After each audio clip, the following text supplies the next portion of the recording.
Hi, everybody. I'm Sharon Spurlock, Senior Director of Family Support at the St. Louis Arc, and I'm so very happy to welcome you to tonight's Family Workshop presentation by Sean Gold.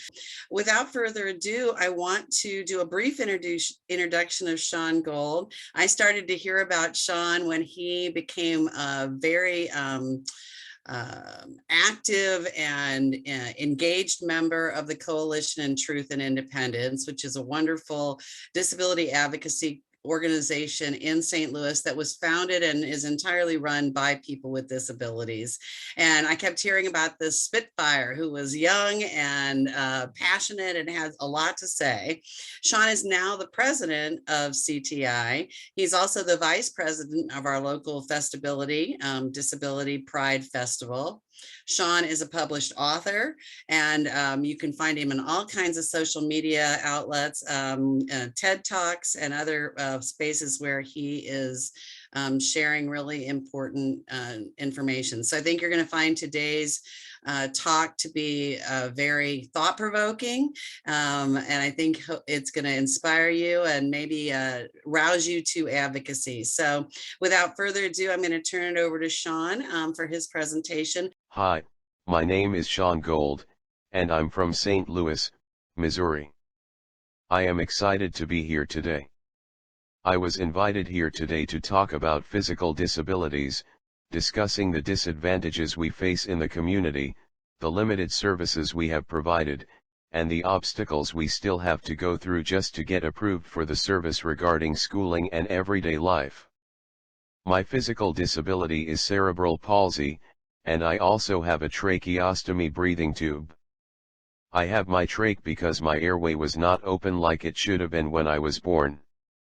Due to that, I rely on my breathing tube as my primary source of breathing.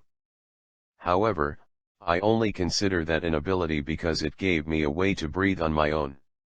Living with a physical disability has caused some setbacks in my life, and it still does today. Part of the reason as to why it's so tricky is because of the pre-assumptions made by people without disabilities. I know that everyone in the world has some type of disability. However, there's still a big difference between seeing me as someone with less ability to do something versus seeing me as someone with a disability. I think the biggest one would be that I can't communicate or understand what people are saying, which is insensitive. That's the media's blame, making it seem like it's one blanket disability trait. While I can't speak verbally, I can still communicate. Just because people are nonverbal, it never gives you the right to disregard their presence. Cerebral palsy, or CP for short, affects my movement abilities. The exact diagnosis that I have is mixed athetoid spastic diplegia. The athetoid causes shakiness and the spastic diplegia makes me have spasms at random times throughout my body. This is also why I can't use my left hand as much as I would like and why I get fatigued faster than an able-bodied person. The cause of cerebral palsy is a brain injury or brain malformation that occurs while the brain is developing before, during, or after birth. As a result of brain damage during brain development, a child's muscle control, muscle coordination, muscle tone, reflex, posture, and balance can be affected. Everything that I've just listed has affected my body. As a toddler, I used a walker, and now I no longer need one. I graduated high school in May of 2017, and I was already in my first college class at the end of the month. Before I graduated high school, on my 18th birthday, I passed my first Microsoft certification for web design. I also attended all regular classes. I wrote my first book and published it in March 2021. 1 year later, I can proudly say that I graduated with my associates and began my English bachelor's program at UMSL this month. No, neither an English or a creative writing degree is necessary to publish a book. It is completely optional. However, I just wanted a bachelor's as a personal accomplishment. As a teenager, fanfiction was where I practiced my writing a lot. If I compare my progress since 2013, I have improved tremendously. However, all of those stories are under a username that I will never give out. No one needs to read that horrible stuff. However, I keep those up to remind myself that I have gotten better despite my self-doubts. As an aspiring public speaker and author, I've always loved writing. Ever since I was little, I've always preferred writing my own stories over reading. It comes from the sense of never liking to read, but I would always email my family my finished 1 to 2 paragraph stories, proudly awaiting positive feedback. For me, writing is like an escape. Whether it's fan fiction, role play, or even something for English class, it allows me to be expressive. Furthermore, since I'm nonverbal, I am constantly typing on a device, phone, computer, or some communication device, to be involved in the conversation going on. It only makes sense for me to do it as a degree and career choice. Transitioning from high school into college was a struggle. It is hard to get the services I need to live in my everyday life. A nurse is one of the biggest things I require to have an independent life. As a result of my spasticity, I can't take care of my own trach, which is my lifeline, nor can I drive a car. This means that I'll never be completely independent in life. Although I've come to terms with that, I believe that I should be able to get more services than I have. Why can't I go out and get a job without having to think about having a nurse? How come I can't just go out with my friends without a family member there? How is that independence even if family members don't sit with us? They're still in the same place, so it isn't complete independence. In high school, I had a nurse and the ability to hang out with my friends without my mom or brother. Why did all of that have to change? This is the biggest challenge that hasn't been solved yet. The reason is that we still live in a society rooted in ableism and ableist theories. For those unaware, the definition of ableism is discrimination or prejudice against people who have disabilities. You can easily relate this word to feminism and racism, all based on discrimination. Ableism can take the form of ideas and assumptions, stereotypes, attitudes and practices, physical barriers in the environment, or larger-scale oppression. It is often unintentional, and most people are entirely unaware of the impact of their words or actions. One example is seeing someone like myself holding hands with their significant other but mistaking them as their caregiver. Or how about praising the able-bodied for simply being a hero just because their best friend is in a wheelchair? This also suggests that the physically and mentally challenged communities aren't valued in the workforce or in everyday life. Which simply isn't true.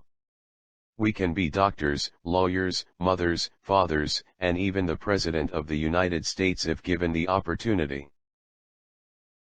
I can honestly say that I have more online friends than I do in person. My online friends are just as close as the ones I've made in school. In fact, my longest friendship is from Twitter, and it's been 12 years. My second longest I met on Facebook 9 years ago. High school wasn't as easy to make friends with as it was in middle school and elementary. I know that it can be scary meeting people online and calling them your friends, but I know the ones I have are real. The point of me telling you this is to say that it's easier for me to communicate online than in person. It's not that I'm shy, but it's easier for me because I don't feel as awkward to have someone looking at me as I type my response. I don't mind it that much. However, I have to get over it since I'm a public speaker. Online was easier because it allowed me to hide my disability if I wanted to. There's no need to say that I have CP or that I breathe like a dying walrus if I don't want to. It was better that way. The reason is that when I did tell, they either didn't care, or it sounded cool. That was one of the reasons why finding friends in high school was hard. I couldn't hide anything. It couldn't be hidden that I had a trach or that I used a wheelchair. There was no way to hide that nurse or TA who had to always follow me around. They had to know that I was smart enough to be in the classroom, considering that the other students who had disabilities were kept in an obtained classroom. When I started going to my technical college for web design, that's where I felt like I belonged. Some students had the same interest as I did, and by senior year we were all like a group of friends in one classroom. They didn't care about my disability at all. It was all real friendship with a pretty cool teacher as well. I mean, he allowed us to listen to YouTube with headphones as we worked. Could we really complain? I consider myself so lucky and blessed despite my own school challenges. This wasn't always possible for disabled people. There was no way I would have been able to be a part of any of this if I were born over 100 years ago or even 50 to 60 years ago. It wouldn't be possible for me to do any of that. I wouldn't be able to attend any public or private school or college. Why is that? As stated on Wikipedia, from 1867 to 1974, many cities in the United States had what were called ugly laws. These laws targeted poor people and especially disabled people.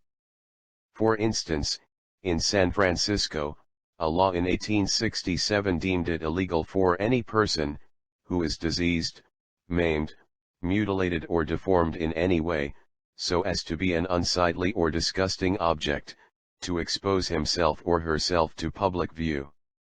Of course, there had to be exceptions.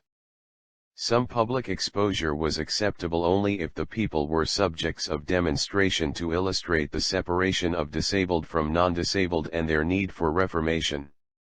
There was a connection between ugly laws and public hygiene management schemes such as segregation, eugenics, and institutionalization. We decided to stop here so that we could answer a couple questions along the way. There was a couple of questions that I wanted to talk through now, and Sean's typed out his answers. Somebody asked, what was the tech that was used for this presentation? And it really is pretty slick. Sean uses the paid version of Text Aloud and a Windows 10 camera app, and then Windows Movie Maker. I asked Sean a question. He mentioned belonging twice in that section. And I asked about what kind of strategies you might use to find your tribe, especially if you're not making good connections in school. And for Sean, he said online forums, find, people that have the same interests as you on Twitter, Facebook, Instagram, etc. So that's a great advice. And I forgot to ask in advance, Sean, so I'm going to give you some time to think about the pre-submitted question about advice for young advocates who want to join the movement and what they might be able to do. So if you are a young advocate, you can go on social media to get into your niche. There's the disability community as a whole, but especially on TikTok and Instagram, who you can get connected to. So I'm going to do some shameless plugging too and say that our advocate group, we start working with people to join us at 18, and we're trying to put together a group for youth 12 to 18 to build advocacy skills. So there are opportunities locally as well with organizations across the region. So find out about other advocacy opportunities. There's a new regional People First group that is a combination of all the advocate groups around the region, run by the wonderful Anna Montaldo. She's the new president. So hopefully you can join us. All right, Sean's typed one more thing to me. I'm going to read, and then we're going to get back into the video. Yes, Paraquat and Starcloth both have excellent advocacy arms. So there's lots of opportunities for people. But you know what? Sometimes it is good to get your feet wet just by getting out on social media, listening to what people are saying, and Brianne sharing some of Sean's social media sites. So let's go ahead and go back to the video. As Sean said, we're going to talk a little bit about the history of disability, which can be a little disturbing. So just take care of yourself. If it's difficult for you, that's okay. You can stop and come back, or just take some deep breaths. This next section of the speech has triggering information about eugenics and shock therapy. Please know your own limits.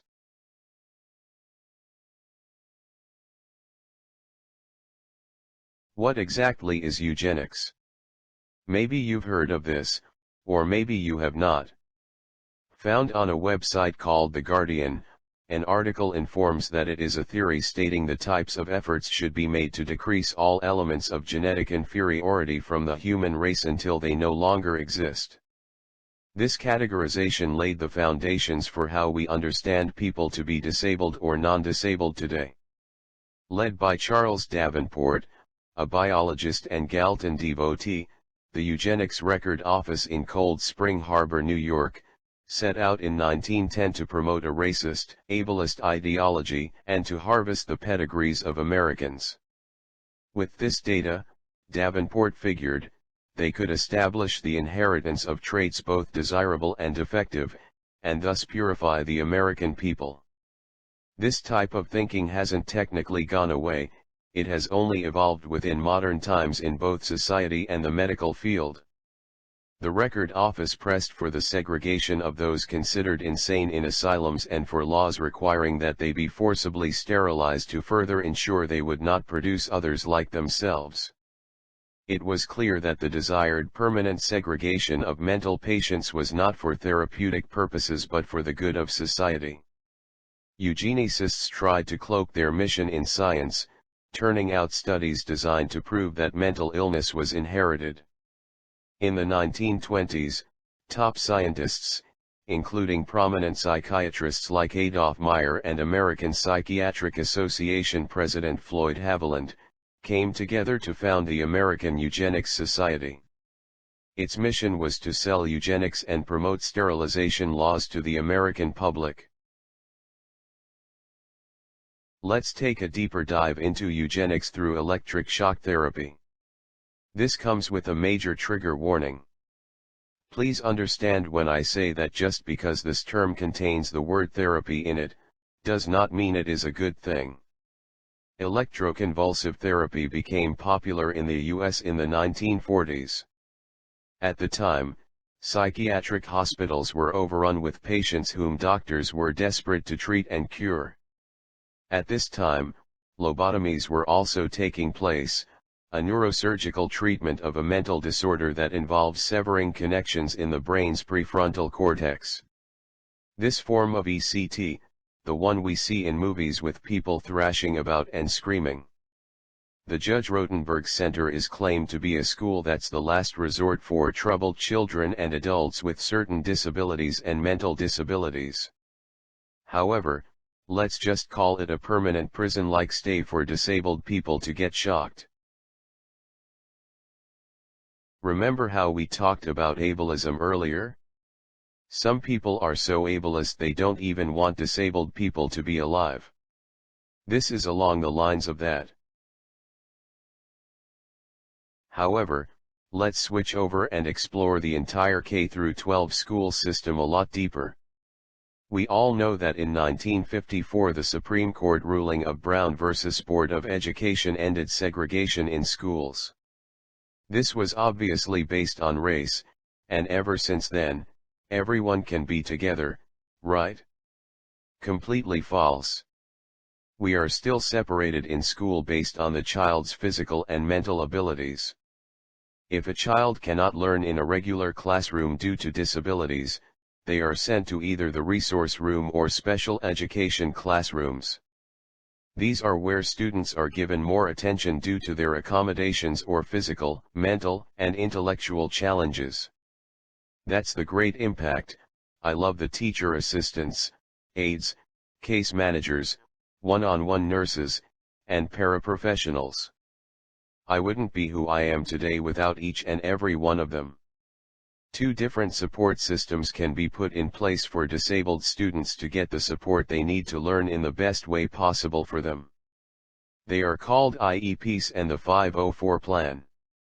Now, I'll have to say that I'm not too familiar with this area yet, but I know some things. St. Louis Special School District, also referred to as SSD, is one of only a handful of districts in the country that provides special education services. It's pretty sad to realize it. In St. Louis County, Special School District is tasked with serving all individuals with disabilities requiring an IEP. This can include pre-K programming through transition services at age 21. Be aware that this is only if your child stays in school until that age. Since I was able to graduate with a traditional high school diploma at 18, mine ended. When I transitioned to college, that's when I changed to a 504. Furthermore, in St. Louis County, all individual school districts are responsible for serving students with disabilities who require 504 plans. In the rest of the world, including St. Louis City, school districts have special education departments. Typically these departments create the IEPs. A 504 is a little different as it does not modify the curriculum or its requirements. It also allows the student to actually fail classes. It is much more like college accommodations, same work, same requirements, but accommodations such as extended time and disability-related absences. Often kids served with 504s have a disability related to physical health, and those who need extended time or other things are given connections to SSD. IEPs are designed to ensure student success and graduation with any necessary services, including modifying the curriculum or GPA. That's why it took me a little longer to graduate college. I did struggle in some classes. Yet, I didn't want to be the exception in college. Not for my associates, and I definitely want to earn my English bachelor's on my own.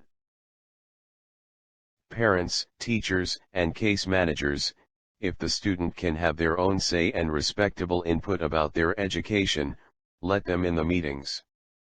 I started attending mine in 7th grade and onward. This is so important for many reasons. First, the child is finally given a voice even if it's small. It's their learning environment, after all. They have to give their best in class and pass these classes. Why wouldn't they know what works and what doesn't? Listen to your child, your student. He or she will know what's best, most likely. Let me tell you this funny story I'm about to tell on some teachers, my mom and aunts. So, in 8th grade, I needed a lot of help with homework. Not because I couldn't do it mentally, but I was not doing it on my own because I couldn't write well enough. We had an entire separate meeting to determine how I could be more independent. My solution was simple: why can't my work get emailed to me? The more I think about that meeting, the more pointless I realize that entire meeting was. I get it, it was 2013, and online education was considered too complicated. Whatever that means. My point is that I knew what was best. I knew the answer all along, I just decided to keep quiet until the meeting. I loved my teachers that year. My point is that if the disabled person has mental abilities, they will probably know what's best. I promise not everything has to be that complicated. Now look at us. This crazy pandemic has given disabled people the independence and accessibility we've been fighting for since the beginning of the internet. Online classes are another example of disability justice. My favorite accessibility access has been my live virtual lecture classes. That's one major thing that I hope never goes away, even after the pandemic. Who prefers going to school or working from home on the computer? It's okay if you don't, not everyone does. However, having the option to be in class virtually, not just by online forums, is disability justice. It's a right that should be given to us instead of taken away once this pandemic is over. I can guarantee that more disabled students will pick those options for their schedules. I prefer this option for a multitude of reasons. First, I love how easily accessible they are. I don't have to rely on my family to drive me to and from classes, which takes away from their work time. The biggest thing that disabled people want is independence. I have to say that independence has to be the most common word talked about, as it is the goal. I didn't need to wait for anyone. It gives us the abilities we desire. This will be one of the first times the individual should feel pride in having a disability. Disability pride is, just as the name suggests, someone who is proud to have their disabilities. Someone who is unashamed, not bothered by, or hides the very thing that makes them stand out in the crowd. Disability Pride Month means that I am worthy of joy, success, and celebration. It is a celebration of how far we've come, but a reminder that we still have so long to go. I apologize for the cliché, but it's true. Due to advocates like Judy Heumann, James Lebrecht, Denise Scherer Jacobson, and many others in our community, the ADA was signed into law in July of 1990 by President George Bush. However, when a disabled person does get the chance to be accepted in society, that shouldn't be inspirational. Why does everything we do turn into inspiration for non-disabled people? Inspiration porn portrays people with disabilities as inspirational to able-bodied people based on their circumstances. It is one of the leading factors in ableism history. What seems so harmless to walk up to someone and say what you think is a compliment, it's not. First off, you, as an able-bodied, are only doing it to make yourself feel good about yourself. It has nothing to do with us. While the more known definition is used to sexualize others, inspiration porn is used to dehumanize. It's not inspiring that we go to work or out to eat with friends. Why is it amazing when someone graduates from high school with a regular diploma? People don't see how it's crazy to praise the able-bodied student for simply being a friend to anyone in a wheelchair. Also, it's never about the disabled person that way. We are automatically someone's charity or community service the moment we're someone else's article about interacting with us, and most of the time, the name of the disabled isn't mentioned. This contributes to our job barriers. Disabled people have to work twice as hard to get half the respect in the workforce. Disabled people of color have to work 4 times as hard. For Black disabled men, it's more challenging, and for Black disabled women, it's even worse. I would like to go over some facts about this country and disabled workers. Under the legislation of the Fair Labor Standards Act, Section 14C allows employers to pay their disabled workers any amount under the minimum wage. This can mean that disabled employees can earn pennies an hour and less than $1 on their paychecks. 14C was made legal due to parents of disabled children and adults. The reason is that they wanted their kids to still be able to work and not lose their governmental services because we can't have more than $2,000 to our name. It hasn't happened yet when fighting for the federal $15 minimum wage due to this law. Until we get to lift the disability restriction laws, there will be no minimum wage increase. With that unfortunate barrier in life, there is a way to have a specific account where you can save more money, and it doesn't count against the income limit. An ABLE account, also known as a 529 ABLE or 529A account, is a state-run savings program for eligible people with disabilities in the United States.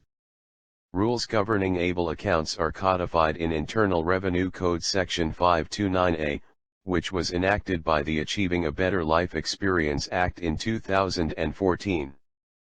With limitations, funds in an ABLE account are exempt from the Supplemental Security Income and Medicaid asset limit, and earnings are exempt from federal income tax. Wikipedia states, up to $100,000 in an ABLE account is exempt from the Supplemental Security Income, SSI, asset limit. If an ABLE account larger than $100,000 stops eligibility for SSI, the owner remains eligible for Medicaid. An ABLE account can be used instead of, or together with, a supplemental needs trust to maintain a beneficiary's eligibility for SSI. One of the downsides to this is that you must have had a documented disability before age 26. The disability community, in general, is political. Who's heard of the saying "nothing about us without us"? If you don't know, it means no politician should be passing laws about a particular demographic without the full and direct participation of members of the groups affected by the policy or law being decided. This includes laws based on race, ethnicity, sexual orientation, gender, and especially disability. All of us should be in mind when elected officials pass laws. However, it's not the case. There aren't enough disabled representatives in Congress or the Senate who understand our struggles based on facts or experience, not assumptions. Yet, I love how we still live, fight, and demand to be treated better in life. I'm not sure if you know, but even as the largest minority, we are unstoppable. This pandemic might have slowed us down, but we are all still here.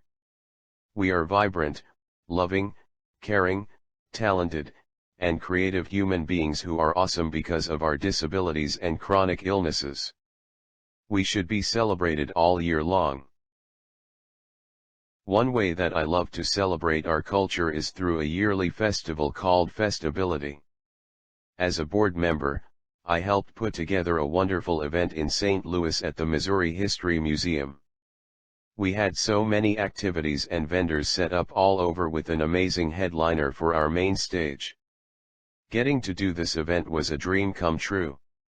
Even though it was extremely hot, the celebration was incredible. I was the opener for our headliner, La Chi. She was incredible. We had food trucks, outdoor adaptive rock climbing, a fashion show, yoga, duo dogs, and a bubble bus. Over 2,000 people attended the event. The extreme heat didn't stop our celebration. I had the time of my life, and I cannot wait to do it again next year, but hopefully with better weather. Speaking of celebrating, how about all of the fantastic disabled people who have made it in Hollywood or the entertainment industry as a whole? We are finally seeing and hearing stories that are for us, about us, and by us. For so long, we were shut out, misrepresented, and our stories were only told to show the so-called tragedies that we supposedly have viewed by the able-bodied. They didn't have an interest in how we actually live. Again, this is why we see inspiration porn as bad, because the limitations harm us in the long run. Nevertheless, we have seen many incredible disabled people succeed in the last decade. We have the incredible Tony Award winner Ali Stroker for her role as Adu Annie in the musical Oklahoma. There is the stunning multi-Emmy nominated actress Marlee Matlin. She has been in Hollywood acting since 1986. How about Ryan O'Connell from the Netflix series Special, Lauren Potter from Glee, and Micah Fowler, who had a leading role in the ABC series, Speechless. These public figures are significant in our history because they normalize having success while disabled. Representation is essential for us to see because, in a way, it normalizes our existence and our worth. They are responsible for the much-needed change in film and TV. As for the music business, we have quite a few people too. Artists like the late Ray Charles. He was a famous singer, songwriter, and pianist. Ray made music in R&B, soul, jazz, blues, gospel, country, and rock and roll. There was plenty of music that is classic in the Black and hopefully the disabled community, such as Georgia on My Mind, Hit the Road Jack, and You Are My Sunshine. Stevie Wonder is another amazing black, blind, soulful artist. He is a singer and pianist, he plays the drums and the harmonica. With similar musical genres in R&B, soul, pop, funk, gospel, and jazz, he has made sure to leave his unforgettable mark in life. These two artists have been a massive part of my childhood and adulthood. They were breaking barriers for future artists like Cody Lee. I remember the day that I saw his audition video on America's Got Talent in 2019. The joy that filled my heart knew that our generation had someone similar to Ray Charles and Stevie Wonder. Please make no mistake, these are all incredible artists because of their blindness, not despite. All of the mentioned celebrities have made an incredible impact on the country. You don't have to be a politician to make a change. Being a celebrity has perks, but you don't need to be one. You need drive, passion, and a desire for change. It doesn't matter how big or small. Like I've said, we can't be stopped no matter what we have to fight through. I love being in this big disabled family because we keep pushing. We raise awareness, we aren't afraid to directly email our senators and congresspeople in order to be seen and heard. It doesn't matter if we can't be in the streets. We have the power of the internet. Online advocacy is still advocating. It is still protesting. It is still community organization, effective, and validating. Within the community, Black Lives Matter and the Stop Asian Hate movements have connections with the disability community. While most people were outside protesting, disabled people, including myself, did it through social media. So many people forget the true power of things like Instagram and TikTok. In fact, TikTok has been proven over and over again that it is more than a place for dangerous challenges and silly videos. I've only been on the app for 1 year and already have over 20,000 followers. There's a feature specifically for questions and answers where I had people ask all disability-related questions for the month of July. I cross-post on Instagram doing the same thing, pretty much. I have made many friends in the disabled and author communities with these two apps. Most of my book sales probably came from TikTok. Which is called Pure Love, or is it? Available on Amazon and Barnes & Noble. I can say that this app has surprisingly been handy for my advocacy and public speaking career. Growing up, I loved going to physical therapy. I went to physical therapy and occupational therapy for as long as I can remember. It was from when I was a year old until I turned 21. Things are a little different during physical therapy, but for my benefit, it goes hand in hand with one another. When in PT, my focus is on endurance. My goals have now become distance-based to walk long distances between needing a break. Ever since I broke my right femur in 2012, my time to be on the treadmill without resting increased. I have gone from a 5-minute goal to a 40-minute goal. I was able to successfully achieve it before the pandemic. Even with it being so high, it still depended on my body spasms whether or not I made it even 10 or 20 minutes. Every day is up to my body. Once again, the questions become more frequent on repeat. Am I keeping up with the speed? How am I taking each step? Are my spasms going to mess me up? Will my left hand need to be in the cup holder sooner, or will it be able to hold onto the handle longer? Believe me, the questions never come to an end until I'm sitting. Also, my therapist has to keep reminding me to put my heel down first and to take longer steps. I've always been someone who walks on their toes, and the braces in my shoes help me keep them down, stand up straighter, and walk better. At DASA, which stands for Disabled Athletic Sports Association, I work out with my trainer to help with my strength through their functional fitness program. My goal is tailored specifically to gaining my strength and better controlling my muscles and movements. I think that's what makes me a little different than someone who doesn't have a physical disability. I have to work harder to find and keep my balance throughout the day with daily activities. This is also a safe place to say that my limitations are taken into account, but we find ways to work around them. Thankfully, this does not cause my trainer to take it any easier on me than they would an able-bodied. As I've mentioned earlier, I don't want to be treated any different from someone who doesn't have a disability, and DASA does a brilliant job of making me feel equal. Isn't that one of the biggest goals in our culture? We love our parents, teachers, nurses, personal care attendants, friends, and family, who help us every single day. However, whatever we can do by ourselves, we usually want to, and we should.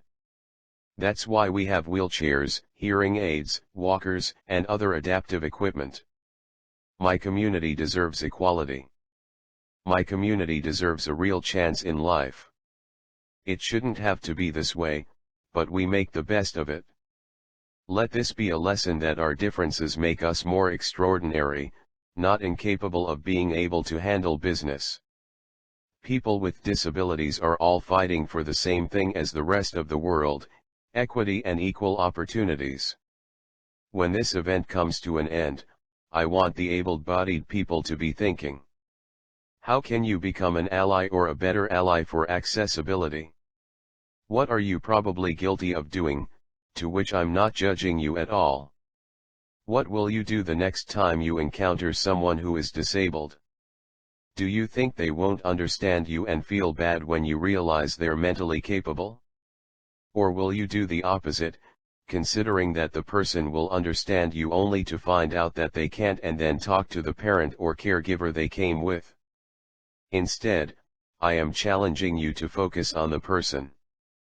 Don't get used to talking to the caregiver all the time.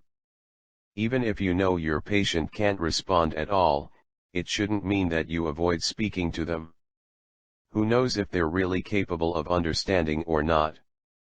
If you're an employer, please focus on the resume to determine if the person will be suitable for the job. When the student's accommodations discussion comes into play, ask what they think would work. We must create more accessible areas for wheelchairs, understand what's really inspiring and what's the norm, and try to empathize instead of sympathize with the disabled community. All we want is to be seen and treated as your equals. Don't we deserve that level of respect? Also, we are an awesome group of people, if I do say so myself. As for my amazing, brilliant, and empowering young disabled and chronically ill community, I see you. No matter how ignored or disposable we seem to the world, we never give up. To the younger disabled kids, we're fighting and advocating for you. I hope you're embracing your beautiful and unique disabilities. Please never give up. I promise you'll love our big community. You are valued. You are loved. You belong. Thank you. Wow. Wow, wow, wow.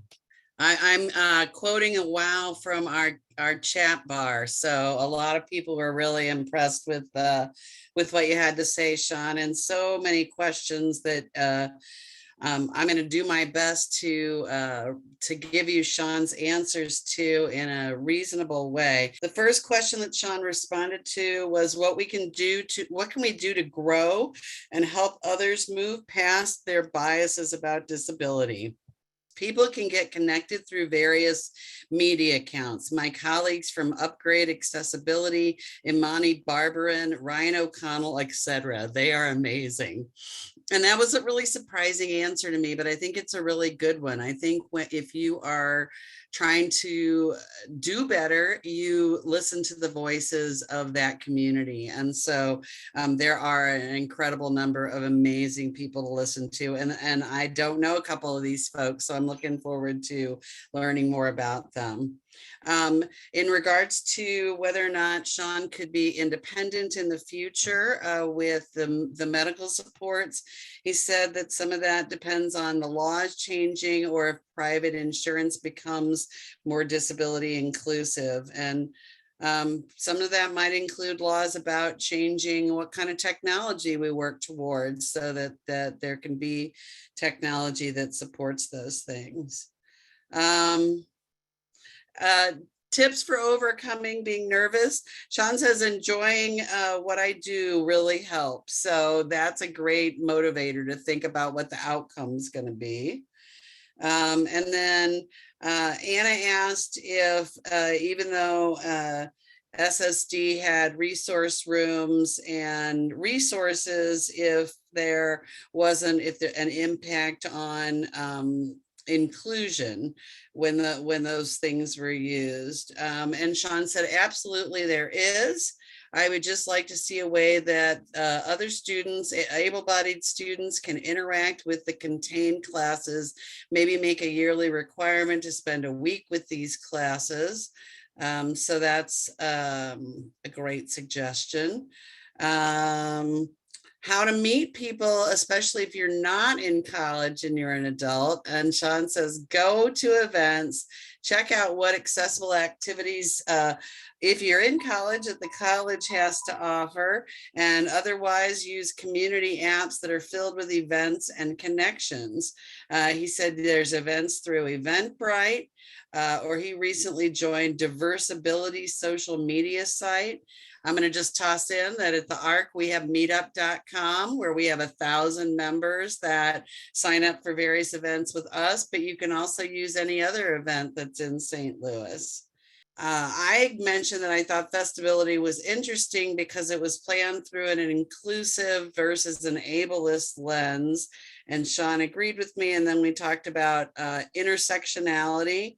And he said that it was really important that we look through an intersectional lens. So many things happened in society, especially this decade, are connected with disability. Let's talk about George Floyd. Part of the unfortunate reason why his death occurred was his disability restraining language abilities.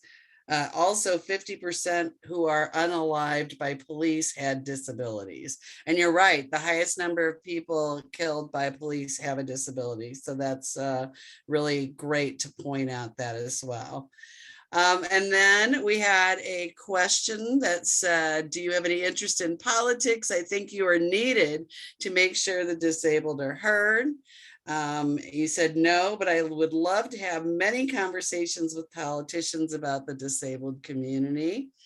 Have you reached out to school districts to present to them, Sean? If you can type an answer about that, I'm going to go ahead and talk about one more thing while you're coming up with a final answer. Sean is such a fascinating person. You're such a goal-oriented person.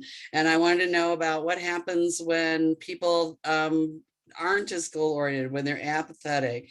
And Sean said, I think it's the hardest part of my profession is not giving up. I'm annoyed almost every day by the media. It's ridiculous and people aren't listening, especially with situations like Lizzo and Beyonce. They just recently, if you didn't notice, used ugly language in some of their songs, and they had to go back and change them. And Sean has not presented to schools yet, but he would love to. So if you saw this today and think Sean would be a great presenter at a school that you're affiliated with, you know how to get a hold of him. His contact information is in the chat bar. I'm going to go ahead and challenge you to do what Sean said at the end of that video, which is to go out and think about the next time that you are interacting with people with a disability, what are the biases that you're bringing to the table? What are the things that Sean's made you think about that maybe you need to do something a little differently and look through a different lens as you engage as an employer, as you engage as a parent, as you engage within the school system. All of us can do better. And Sean gave us some great examples of ways that his voice is being heard, but also maybe some ways that in the past he wasn't heard and still has to work through. Sean, we've got another comment. Great presentation. This makes people want to learn more about the disabled and learn that they are lovable people. Great job. This was fantastic. So thank you, Sean. Was there anything else you wanted to add? Thank you for having me. I loved this. Well, we loved it too. You were fantastic. And I'm going to give you one more challenge. Go out on social media and follow at least one person other than Sean Gold. Go follow Sean Gold and then follow one other media influencer who has a disability. I think it will be a really good eye-opening experience. So thanks, everybody. Have a wonderful evening. Thank you, Sean. You've been amazing tonight. I think so much for us all to think about.